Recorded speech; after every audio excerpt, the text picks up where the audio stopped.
Welcome to Networks Professionals. All right, if you're architecting a network, you've inevitably hit the wall of IPv4 exhaustion. It happens to all of us. Managing that traffic efficiently means absolutely mastering network address translation. So in this explainer, we're cutting straight to the core of network routing strategies. We're going to decode the exact mechanics and strategic trade-offs between Static NAT and Dynamic NAT. Here's our roadmap for today. We'll cover the two types of NAT, how Static NAT works, how Dynamic NAT works, explain the key differences, and finally, look at choosing your NAT strategy. Starting off with Section 1, two types of NAT establishing the baseline. Okay, let's start with Static NAT. This method assigns a permanent, fixed one-to-one mapping between a private IP address and a public IP address. Notice the crucial words here, permanent and fixed. It sets up a super rigid, dedicated relationship. When a private device gets a public IP using Static NAT, well, that public address belongs to that specific device, and literally only that specific device, all the time. Dynamic NAT, on the other hand, is all about flexibility. It automatically assigns a temporary public IP address from a pre-configured pool to your internal devices.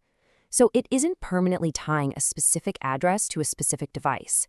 Instead, it temporarily hands out addresses from a shared pool, and it only does this when those internal devices actively need to communicate. Moving on to Section 2, how Static NAT works, the rigid setup. Let's look under the hood. The process actually requires deliberate, manual configuration by an admin to map a specific private IP to a specific public IP. And the result? That translation gets permanently etched into the router's MAT table. This guarantees consistent external reachability. External devices can constantly reach the internal device just because that translation rule never, ever changes. So for example, if you have a private IP like 192.168.1.10 manually configured to translate to a public IP like 203.0.133.5, well, the path is totally locked. Anyone on the outside internet querying 203.0.133.5 will always, without fail, be routed straight to that exact internal machine. Next up, Section 3, how Dynamic NAT works, the flexible pool. Now with Dynamic NAT, an administrator defines a pool of available public IP addresses. When an internal device reaches out to the internet, the router dynamically assigns an unused IP right from that pool. And honestly, here's the true efficiency of this model. The very second the session ends, that public IP is immediately returned back to the pool to be used by another internal device. The golden rule here is really first come, first served. Because that pool of public IPs is shared among a potentially much larger group of internal devices, your internal machines have to grab an available address before the pool is totally exhausted. Device number 1 grabs an IP, device number 2 grabs the next one, but they only hold on to them while their sessions are actually active.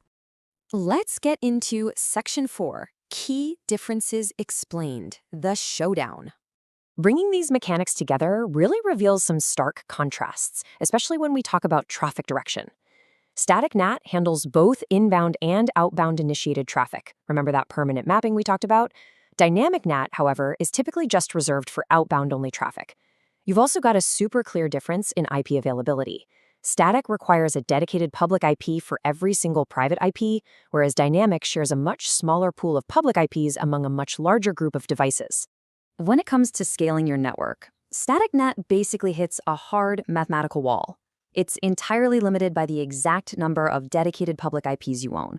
So 10 public IPs means exactly 10 Static NAT mappings. Simple as that. Dynamic NAT, though, scales beautifully. It allows you to serve a larger network with way fewer public IPs. But, and this is a big but, it carries a hidden risk. If that shared pool exhausts, any subsequent connection attempts simply drop until an active session ends. Because of these distinct behaviors, their strategic applications really diverge sharply. Static NAT? That is strictly for your web servers, mail servers, and frankly, any device that absolutely requires guaranteed external accessibility. Dynamic NAT? Well, that's the workhorse for your general office network, where you've got hundreds of laptops, primarily just browsing the web and initiating outbound traffic. Finally, Section 5, choosing your NAT strategy by evaluating your network.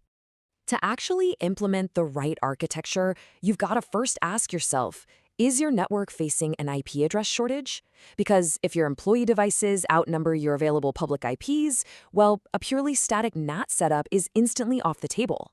Secondly, do you need to host any public-facing servers? You've got to determine if external internet users need to consistently initiate connections to specific internal machines. And if they do, you absolutely cannot rely on Dynamic NAT for those servers. I mean, their constantly changing external IP would just make them impossible to locate reliably. Now, if you're managing general network traffic with limited public IPs, Dynamic NAT is your starting point. But here's one final, really vital consideration.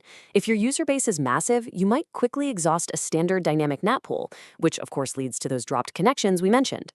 At that point, it's time to explore an even more advanced solution, port address translation, also known as PAT or NAT overload. Which actually leaves us with a totally fascinating question. If Dynamic NAT limits you to the size of your IP pool on a first-come, first-served basis, how exactly does port address translation manipulate network ports to shatter that limitation entirely? It's a brilliant networking puzzle and definitely the perfect topic for our next explainer. Thanks for watching.